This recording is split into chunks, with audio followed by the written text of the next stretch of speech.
And welcome to Professor Bets. Today we're going to be going over the NFL Week 3 picks. That's where I picked 5 games that I think we can win on. And I'm going to talk about these games, which side I'm going to pick, and how to make the most money off these bets. Thank you so much for watching. If you go ahead and give this video a like and a subscribe. If you want to wait, watch a little bit more and do that, just keep it in mind throughout the video. I would appreciate it so much. Thank you guys, and let's go ahead and start. With our first bet for the week, we're going to go Chiefs versus the Colts. Now, the Chiefs are currently 6.5-point favorites, but there is a reason I put these guys at that number 1 slot. That's because that line is going to move very, very quickly. That is going to get to a -7. We might even be messing with a -8, 8.5 by game day if Vegas decides to move that up. Odds makers do a little bit funny stuff here. It depends on the way they're leaning, but if a lot of those bets come in right now, I heard it's sitting around 90%. That number should go up to -7, -8. It doesn't mean I won't take it. It makes it a lot less attractive to -6.5. But let's break down these two teams. We have the Chiefs, who have lost Tyreek Hill, but now it seems that they've added like this interesting new dynamic to their offense just because they need it now, because they don't get those quick fire touchdowns. So now it just seems like everybody's just a little bit more locked into the changes this year for the Chiefs, as to where the Colts are the exact opposite. Matt Ryan throwing for 0 touchdowns, yet 3 interceptions in just his last game. This is not a good sign for these Colts. Now, the Colts can run the ball. They have a good defense, but you're going to need that passing game to beat a team like the Chiefs. Give them 6.5. Shoot, give them 7. But like I said, I'm just going to get a little bit more antsy after that 7 line. Moving on to our second bet, and this one is so important to me. 49ers -1.5 versus the Broncos. I don't like to bet against the Broncos. I love the Broncos, but I've seen a lot of struggle here. You lose to the Seahawks, and yes, there are 2 fumbles at the 1-yard line from your running backs who are supposed to be putting up some pretty good numbers this year. I get it. We'll move past it, but they didn't look good against the Texans. So if they didn't look good against the Texans, the 49ers with Garoppolo, who's just proven to be a winner, should be a very tough task at home. And with the depletion of weapons that both the 49ers and the Broncos have, I don't see this as a seamless game at all, but I do think it comes down to coaching. And if it comes down to coaching, you have Nathaniel Hackett, who I'd rate so far as like a D- on the season. A lot of mistakes in game. He looks flustered on the sideline, not making the right calls. And then you have Mike Shanahan, who's gifted him top 5 coordinator, top 5 head coach of the league. So when you see the difference there, I'm going to go with Mike Shanahan.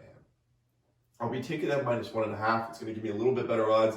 I don't think the game will be that close. Moving on to my third bet here, we have the Falcons +2 versus the Seahawks. Yes, you've heard that. The Falcons are underdogs against the Seahawks. Yes, they will be in Seattle. There's a reason for that. They give them about 3 points there.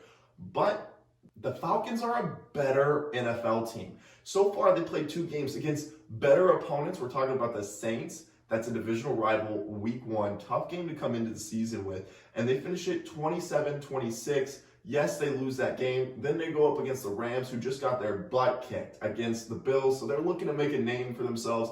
And guess what? It's a 4-point loss. Yes, they did come back at the end there, but it was a 4-point loss. That's engineered by Marcus Mariota, who I love. Marcus Mariota has really captured that team's imagination. They play like Marcus Mariota. It's scrappy. It's down to the whistle. He's not the most talented, not the best arm. They're not the most talented. They don't have the best of players. Yet what we're seeing is a tough team that really has gotten some motivation this season. I think they get their first win here against the Seahawks.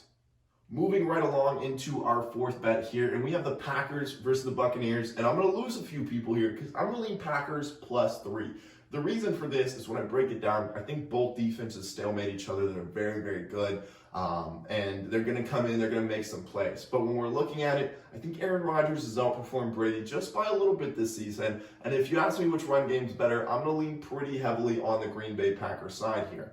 There is some things at play. There are going to be a lot of narratives coming into this game. But with the interior of the offensive line for the Buccaneers being damaged, I think this is a game that the Green Bay Packers can really shut down that Buccaneers offense. Moving on into our last pick here before we break down everything else, we've got the Rams -4 versus the Cardinals. And anybody who hopped off my ship for the fourth one is back on for this one. I think the Rams have been playing pretty hard lately. and they've got the kind of team. They do have some sloppy play, but I'm not going to put too much into the Falcons versus the Rams from the Rams side. It seems like they played a little lax, and the Falcons took full advantage of coming back and getting at least close to them in the final score.